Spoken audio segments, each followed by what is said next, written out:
Chapter 28. Conclusions. John was now working the Tarasov mission full-time. He had no intention of driving between London and campus every day, so he'd booked a 2-bedroom suite at a hotel overlooking the River Thames. Lauren and Kerry were on attachment, which meant they were assigned to the mission, but would go back to campus when they weren't needed. John picked up swipe cards at the hotel reception, stepped into a glass-sided lift, and went up to the 17th floor with the 2 track-suited girls. A van load of paperwork and equipment had beaten them to the scene, and Chloe Blake, an ex-CHERUB who'd recently taken a job as an assistant mission controller, was busy stacking papers into filing trolleys and setting up the laptop computers and the satellite link to campus. Kerry and Lauren unpacked a few personal items in a room with 2 double beds, then took showers and changed into hotel robes before ordering a Thai curry from room service. The girls were lying back on their beds watching MTV when John came after them. "Come on, ladies," he said firmly. "You're here on a mission, not to loaf about. Kerry, I want you to print off all the documents you scanned and try making sense out of them. Lauren, email the Patel's computer data to campus." "Yes, boss," Kerry puffed. "Don't give me that look," John said stiffly. "This isn't a hotel, you know." Lauren started to giggle. "Actually, this is a hotel?" John was usually mild-mannered, but he didn't appreciate Lauren's cheek. He went into the living room, grabbed a picture of Will Clark's body from one of the files, and held it up in front of the girls. Neither of them had seen the picture before, and they both winced. "I'm trying to catch the people who did this," John said. "I was hoping you two would want to see them go to prison as badly as I do." "Sorry, John," Kerry said defensively, standing up quickly and grabbing a pair of jeans from her wardrobe. Lauren looked sheepishly down at the carpet. "Yeah, sorry. We'll get right on it." John called everybody together for a 9 p.m. conference. James and Dave parked up underneath the hotel. They got into the lift at the parking level and bumped into Lauren and Kerry when it stopped 2 floors further up. Both girls wore robes, pool shoes, and had streaks of water running out of their hair. "Nice cushy mission for some," Dave grinned. "Swimming in the hotel pool while me and James have to live in a slum." "James likes slums," Lauren grinned. "They're his natural habitat. And I'll have you know that me and Kerry spent 4 of the last 5 hours doing our brains in trying to make sense out of the Patel's financial records. John told us we could take a break and go for a quick swim before the meeting." James could smell the chlorine on Kerry's skin as the lift moved upwards. He hadn't given her a lot of thought since he'd met Hannah, but she'd really grown up since they were thrust upon each other as basic training partners nearly 2 years earlier. James thought she looked more attractive than ever, as he imagined leaning forward and kissing her damp cheek. 17th floor, Dave said, stepping into a drab corridor and heading for the suite. John and his assistant Chloe were in the room, as well as a bearded lawyer called Mr. Schott. He was one of CHERUB's legal advisors, and also a member of the ethics committee that had to approve every CHERUB mission. Millie turned up last. Dressed in police uniform, she entered as Lauren and Kerry emerged from their bedroom in shorts and t-shirts. The 4 cherubs and 4 adults arranged themselves into a circle in the living room, using a hodgepodge of sofas, dining chairs, a footstool, and a long coffee table. "Okay," John said. "Glad you could all make it. We've had a flood of information coming at us from different sources since James and Dave made their initial breakthrough with the computer a couple of days back. Chloe and I have spent the last few hours trying to make sense of it, with some valuable assistance from the girls. Now everyone is here, I'll give you a quick rundown on the situation. Feel free to butt in with questions, or if I miss anything out. First of all, we've established that Leon and Michael Patel were both members of the Golden Sun and owed the casino significant sums of money. We already knew that Leon had debts. According to the paperwork the girls copied at the Patel's house this morning, it appears that Michael and Patricia were months behind with their mortgage repayments and owed more than £30,000 on credit cards and 2 car loans. In other words, both men were desperate for money. According to the police file on the robbery, on May 16th last year, a member of staff at the Golden Sun Casino went into the computer room and stole a backup tape containing all the casino's data. We don't know who stole it, but when a copy was later passed to Will Clark, it was accompanied by passwords belonging to Eric Crisp and Patricia Patel. 3 weeks later, on June 7th at about 5 p.m, casino manager Ray Lee called out an engineer to report that the CCTV system inside the casino had gone wrong. The engineers didn't turn up until after the robbery. They found that several wire connectors had been twisted and broken off, making sabotage the only likely cause. 11 hours after that, Eric Crisp was the only security guard on duty after the casino shut its doors at 4 a.m, June 8th. At some time between 4 and 6 a.m, 2 masked men entered the staff entrance at the rear of the Golden Sun Casino using keys. Eric claimed that he went downstairs to investigate a noise and that the 2 men overpowered him. He said they tied him up and coshed him over the head. Of course, none of this was recorded because the CCTV system had been sabotaged earlier in the day. The police commandeered the surveillance tapes from surrounding buildings after the robbery. I've got the tapes here, but I very much doubt they'll be of much use. The cops at Abbey Wood would have tried already. Typical, James tutted. John continued his rundown of the facts.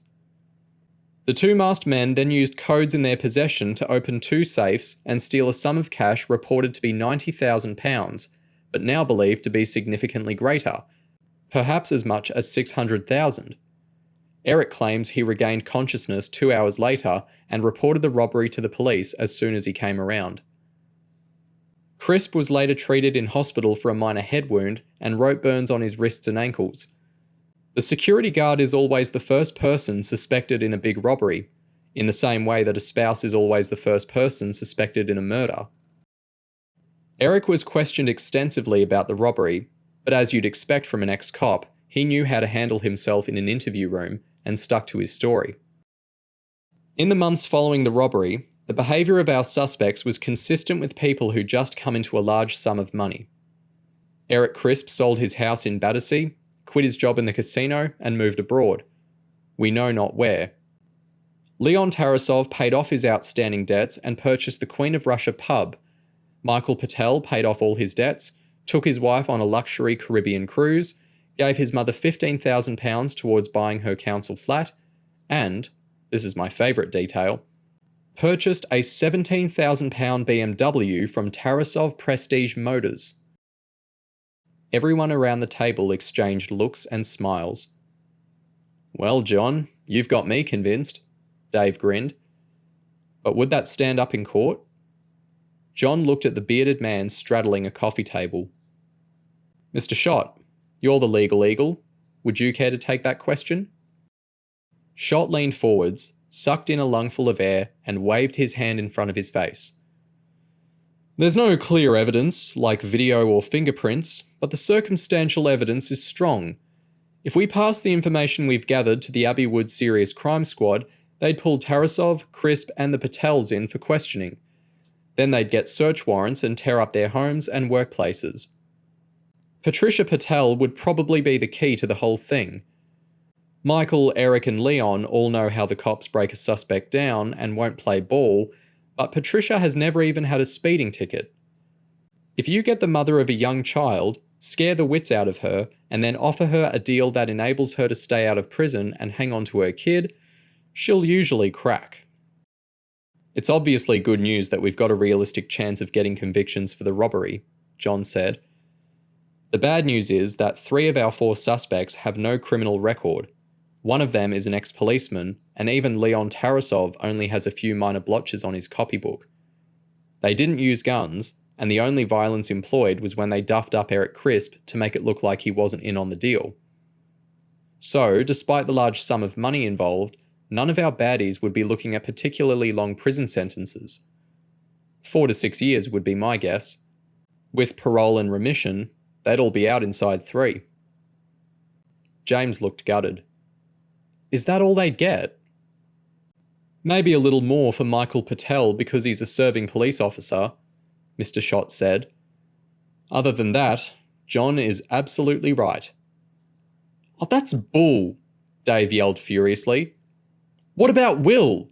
The poor kid's dead. John grinned. Boys, keep your hair on and let me finish. I've studied the photographs of Will's body again, and I can't help agreeing with your theory that Michael Patel touching an obviously dead body was a highly suspicious thing to do. He was tangled up in a robbery with Will and on the scene at the time he died. The data disk hidden inside the computer indicates that Will either wanted evidence against his partners if things turned bad, or he was trying to blackmail them for a bigger share of the loot. Taking all of this into account, I now think it's highly probable that Michael Patel killed Will Clark. Are we all agreed on that? John looked to everyone in turn for confirmation. Lauren and Kerry both nodded. 90% certain that he killed him, Dave said. James shook his head. 80% more like. Chloe smiled. Well, I'm not going to put a number on it, but I think he probably did. Mr. Schott nodded. John looked at Millie last. She seemed upset, and for a second, James thought she was going to start blubbing again. Her eyes narrowed into determined little slits as she spoke. I'd like to see Michael Patel go to prison for a very long time. So we agree, Dave said, looking at Mr. Schott. But to get Michael convicted of murder, you've got to convince a jury of 12 people beyond any reasonable doubt. We don't have anything strong enough to do that, do we? Mr. Schott shook his head. Not even close. We're all basing our presumptions of guilt on the fact that Patel touched the body.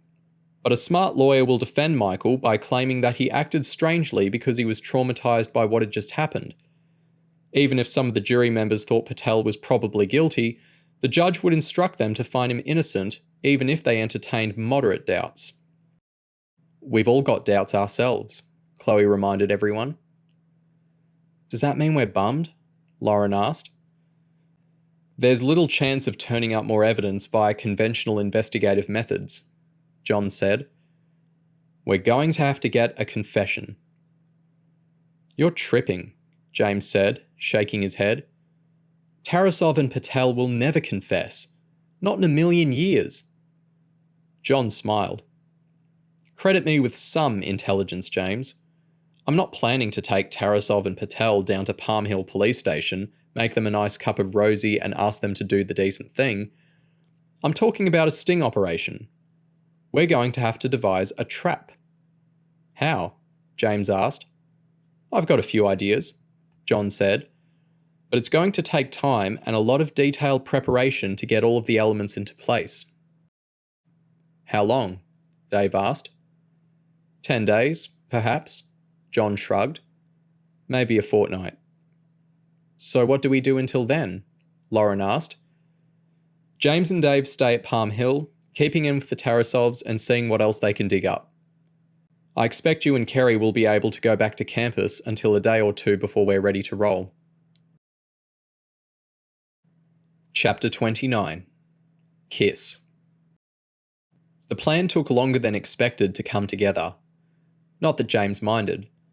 He spent the 19 days after John announced his scheme bumming around Palm Hill with Max and Charlie, playing football, riding bikes, cruising the shops, hanging out the reservoir, and making out with Hannah whenever her parents weren't keeping tabs.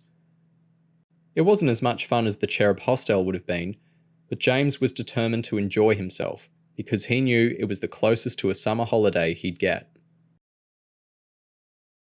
Tuesday, 8:58 p.m. What started out as a low-key mission had turned into the most technically complex CHERUB operation James had been involved with. The sting was going to be controlled from the suite adjoining the one John Jones had been living in. James passed through the connecting door, stepping gingerly over a dozen tangled cables. There were 3 satellite dishes rigged up on the balcony. The beds had been put in storage and replaced by metal racks stacked up with computers, monitors, tape drives, telephones, backup power supplies, and two-way radio equipment.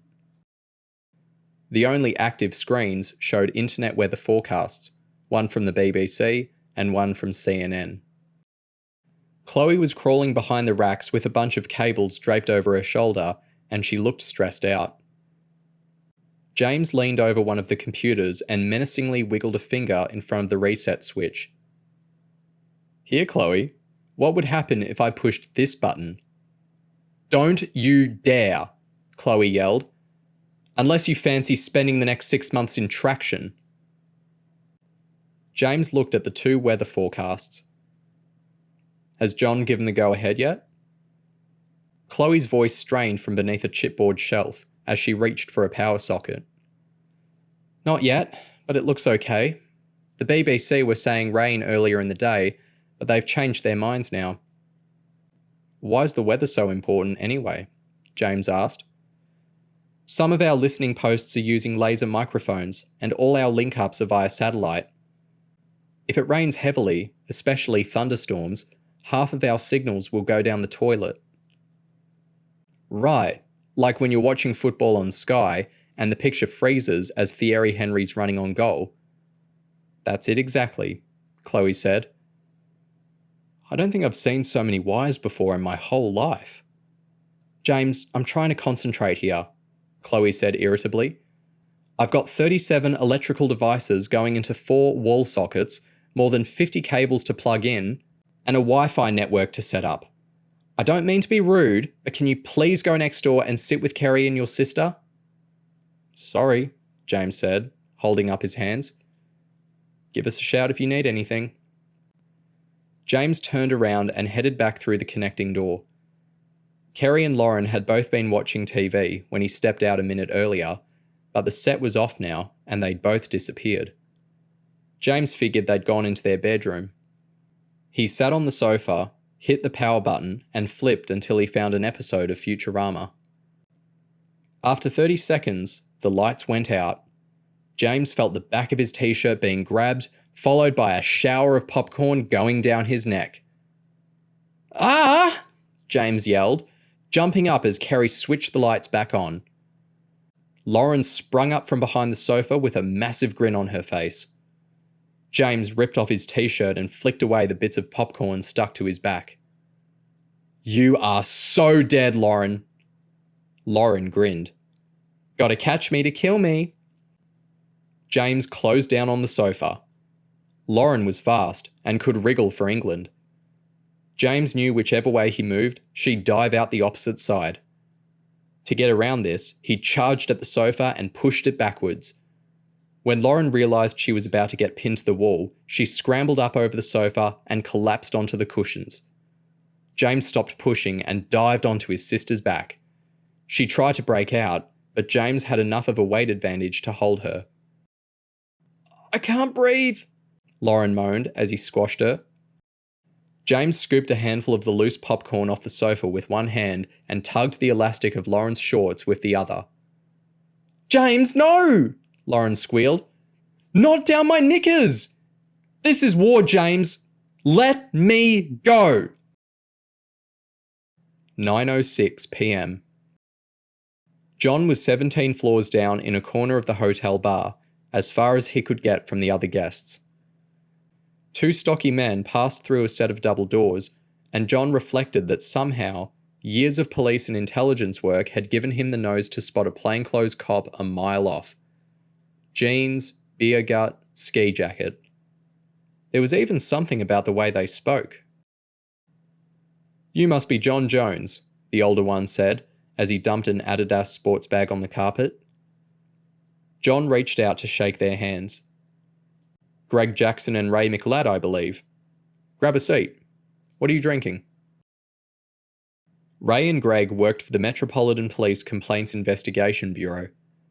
CIB officers specialise in dealing with corruption and allegations made against fellow officers. "We were intrigued by your email," Greg said, as John returned, placing 3 pints of beer on the table and sliding back into his seat.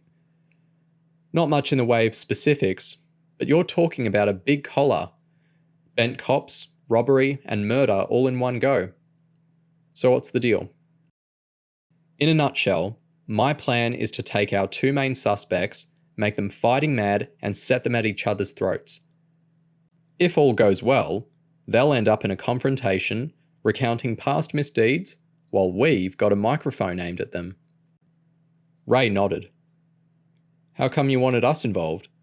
Intelligence usually likes to snaffle all the glory for itself. I've been working with a community policewoman called Millie Kentner, but the rest of my operatives are a bit on the unusual side, John explained.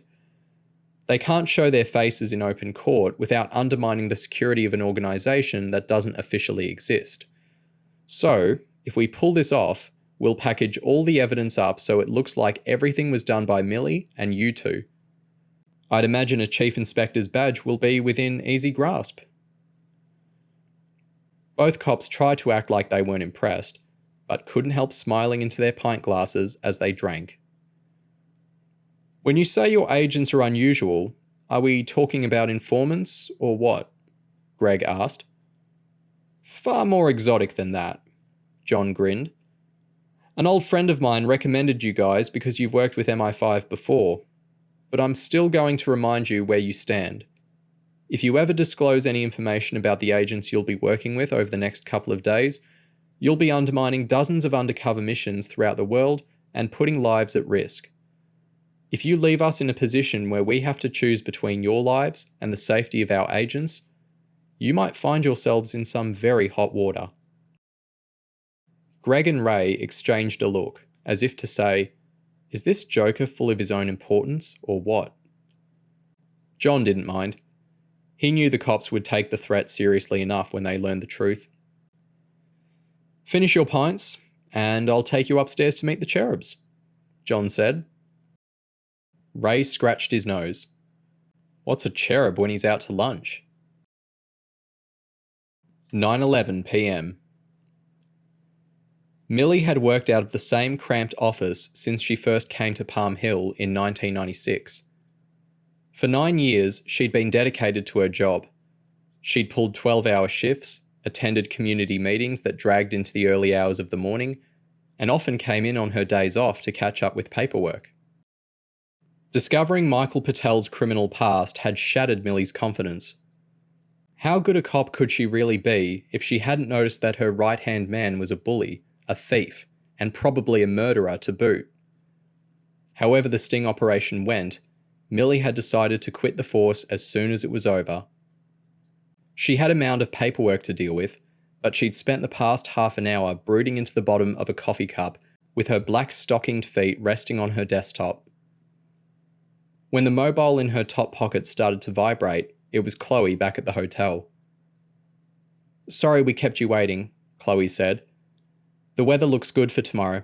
I called John for confirmation and he's cleared us to go. Got that, Millie said, breaking into what felt like her first smile in days. I just hope this works out. Don't sweat it, Chloe said. John really knows his stuff. He was running operations like this when you and I were in nappies. Millie ended the call. She knew this wasn't going to be easy, but it was a relief to be underway after nearly 3 weeks of preparations. She slipped her feet back into her shoes, rolled her chair forward, and grabbed the receiver of the landline phone on her desk. Her finger tapped in memory 73, Michael Patel's home number. 6031. Pat, is that you? Is he home? Oh, hi Millie, Patricia said. She yelled after her husband before putting her mouth back to the receiver. You must come round to dinner again sometime, by the way. That would be nice, Millie lied, as she overheard the Patel's 3-year-old daughter Charlotte screaming in the background. It sounds like the young lady doesn't want to go to bed, she added. She's been a pain all day. First she wouldn't get in the bath, now she's refusing to get out. Patricia shouted out again. Michael, are you going to take this call or not? I can't leave Charlotte alone in the water. Patricia put the receiver down and dashed off.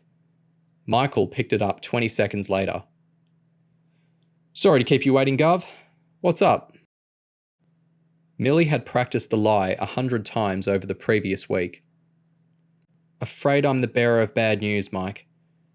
Remember you pulled in a kid called James Holmes over by the reservoir a few Saturdays back? Michael nodded at the receiver. Yeah, the tough little brat. Turned over a couple of real hard cases. What about him? I've got a heads up that Holmes's solicitor has filed a complaint against you. James claims you knocked his head against the roof as you put him into the car. You'll get the official 289 notification sometime tomorrow. You'll obviously have to go over to CIB for an interview about it at some stage, but I thought you want to know now, so you can check your notebook and get your details straight. Appreciated, boss. Usual story, I suppose. It'll be my word against Holmes. But it's still a damn nuisance. It'll be half the day wasted dealing with CIB when I've got a million better things I could be doing. Millie turned the screw a little tighter. I did get one other detail.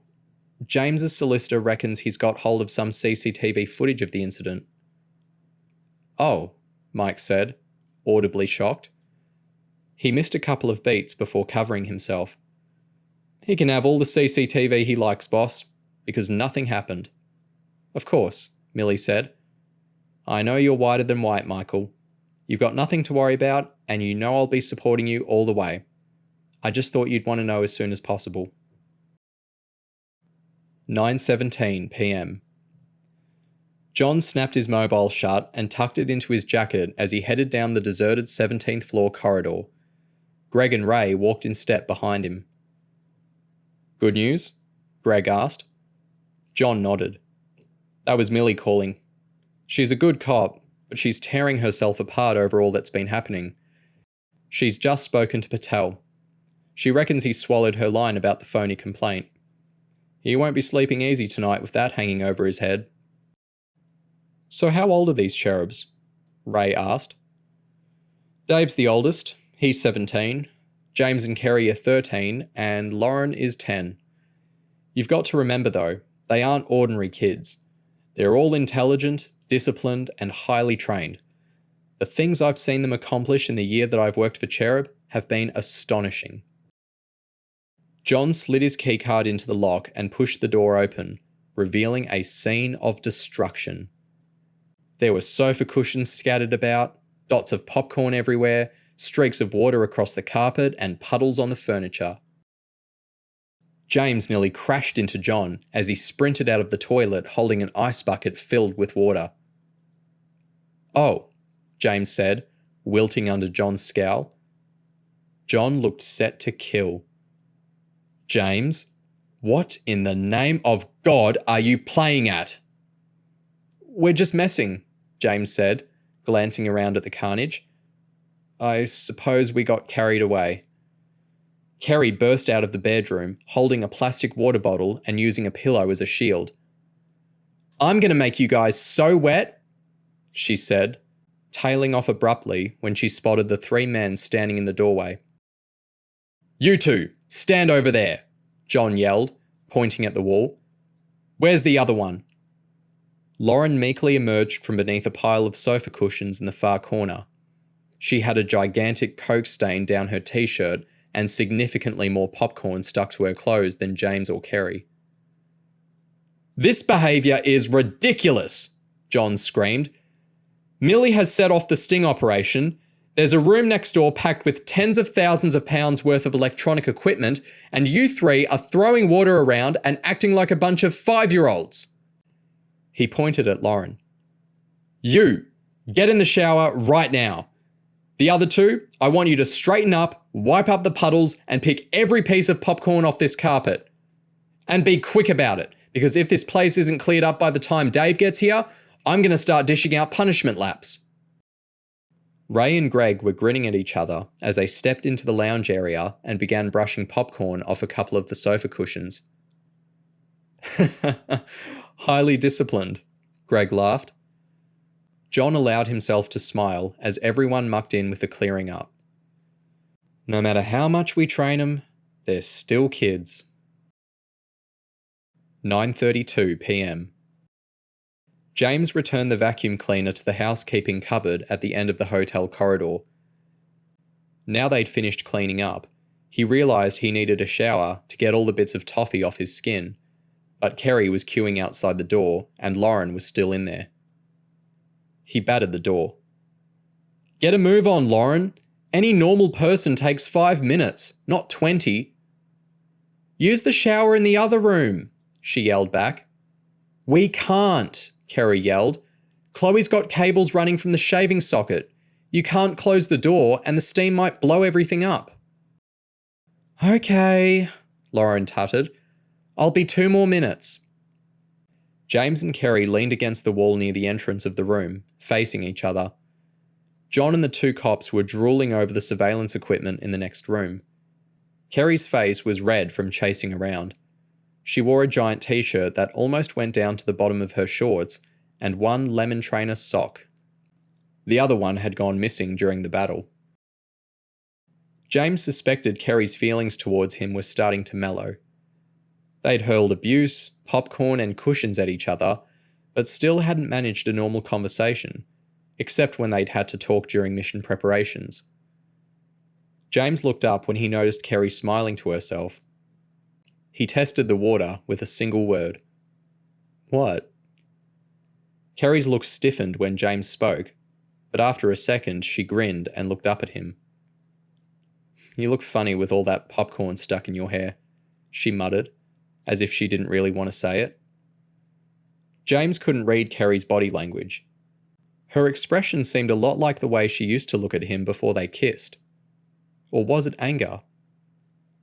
With Kerry's temper, James knew he'd wind up on the floor in an excruciating arm lock if he got this wrong, but he fancied her so much it was making him loopy. He'd never wanted to kiss someone so badly in his life, and she was standing less than a metre away with nobody else around.